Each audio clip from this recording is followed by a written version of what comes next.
Bila biasanya hanya gunakan satu variasi taktik, Pioli gunakan dua variasi di laga ini. Lalu variasi mana saja yang digunakan, dan bagaimana variasi tersebut menopang kemenangan Milan? Temukan semua jawabannya di video ini. Di atas kertas, Gilardino memang gunakan formasi 4-4-2. Tapi saat bertahan, satu pemain dimainkan lebih dalam sehingga ada 5 pemain di tengah. Itu membuat Genoa bermain dengan 4-5-1 saat bertahan. Mengenai hal ini akan dibahas lebih lanjut nanti.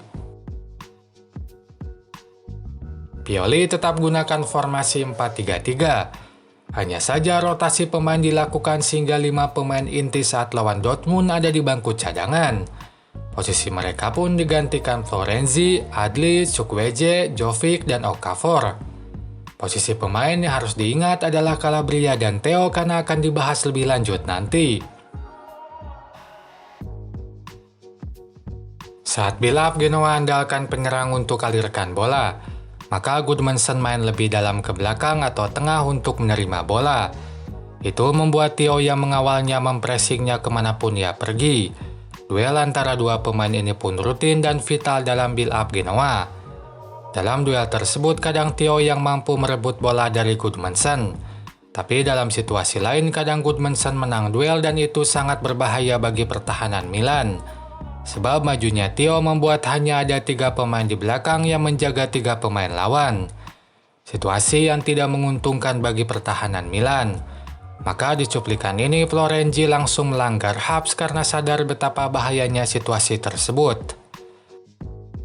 Lalu saat bola sudah di tengah, Genoa akan mensejajarkan 5 pemain di depan. Itu dilakukan dengan memajukan fullback kiri main lebih depan sehingga ia sejajar dengan penyerang dan pemain sayap. Situasi tersebut membuat pertahanan Milan harus beradaptasi dan mengubah formasi ke 5 back. Formasi 5 back ini dibentuk dengan memposisikan Chukwueze lebih dalam. Ini dilakukan karena yang maju adalah Vasquez fullback kiri lawan. Sehingga paling ideal yang menjadi back kelima adalah pemain sayap kanan Milan yaitu Chukwueze. Itu akan mempermudahnya dalam melakukan penjagaan. Sementara saat bertahan Genoa terapkan low block. Itu terlihat dari tak adanya pressing pada pemain Milan saat build up dilakukan di pertahanan. Pemain Genoa memilih merapatkan diri ke tengah.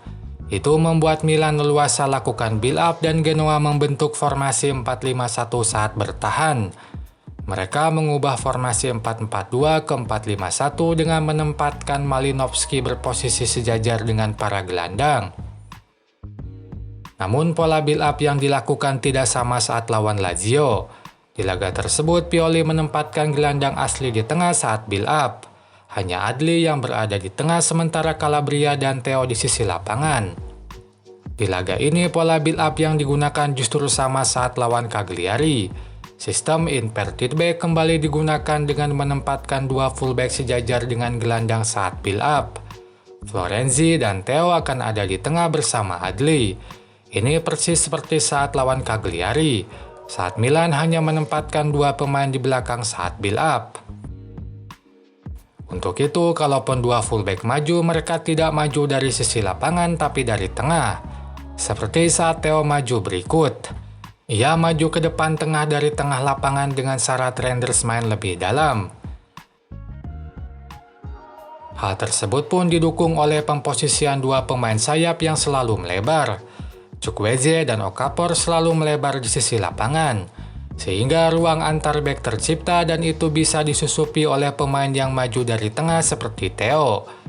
Sementara di sisi kanan, pemain yang banyak maju ke ruang kosong tersebut adalah Musa. Tidak seperti Reinders yang kadang main lebih dalam, Musa banyak mempertahankan posisinya di depan, sehingga membuatnya banyak maju ke ruang kosong tersebut.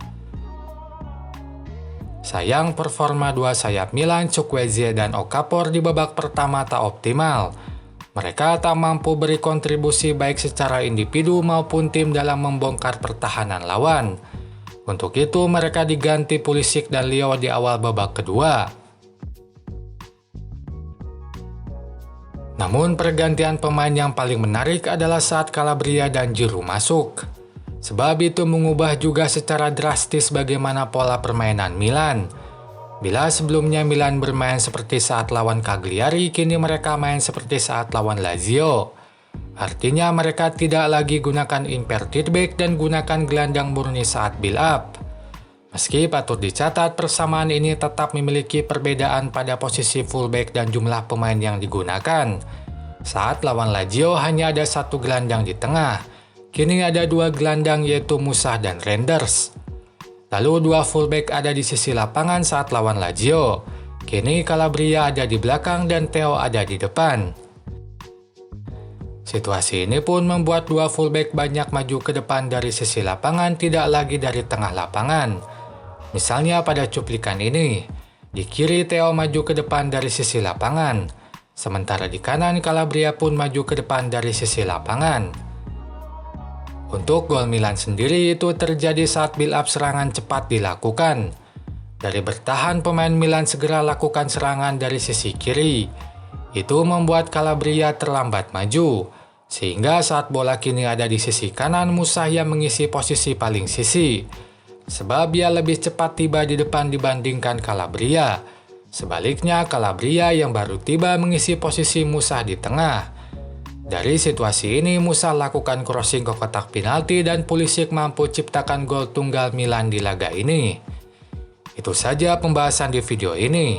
Silakan tulis apapun pendapat kalian di kolom komentar. Sampai jumpa lagi di video selanjutnya.